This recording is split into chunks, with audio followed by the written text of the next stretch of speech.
جب دعا کرتے وقت تمہاری آنکھوں سے آنسو آنے لگے تو سمجھ جانا تمہاری دعا بارگاہ الہی میں قبول ہو چکی ہے۔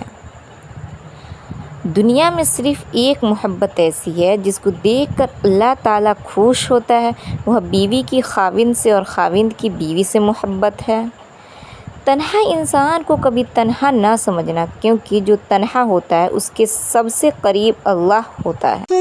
تم کسی کے ساتھ بھلائی کرو، تمہیں اس کا بدلہ برائی کی صورت میں ملے تو سمجھ لو کہ تمہاری نیکی قبول ہو گئی۔ باپ اولاد کے لیے وہاں تک ہاتھ پھیلا دیتا ہے جہاں وہ پاؤں رکھنا بھی پسند نہیں کرتا۔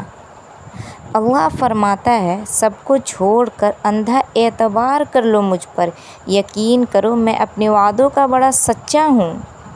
سورہ مریم میں سکھاتی ہے، معجزے ہو سکتے ہیں، اللہ پاک کی رحمت سے کبھی مایوس مت ہونا۔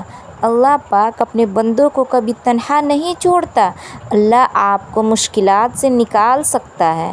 پردہ اگر چھوٹی سی بات ہوتی تو اللہ اتنی بڑی کتاب میں اس کا ذکر نہ کرتا۔ بیٹیوں کو زیادہ ہنسنے سے، بولنے سے، کھیلنے سے نہ روکا کرے۔ اگر سارا گھر بھی سر پر اٹھا لے تو بھی کچھ نہ کہا کرے۔ مقدر کے کھیل بڑے انوکھے ہوا کرتے ہیں۔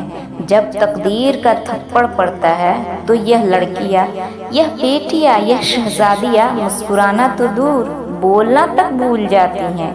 وقت سب سے بڑا ظالم ہے جو ان کے وجود سے خوشیاں کو نچوڑ کر لے جاتا ہے اور کبھی واپس نہیں لوٹاتا۔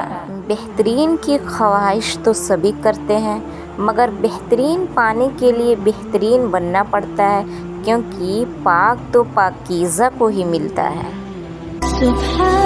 وقت کا جواب ہمارے جواب سے ہمیشہ بہتر ہوتا ہے، اور وقت صرف اس وقت جواب دیتا ہے جب ہم کسی کے زیادتی کا جواب دینے کے بجائے صبر سے کام لیتے ہیں۔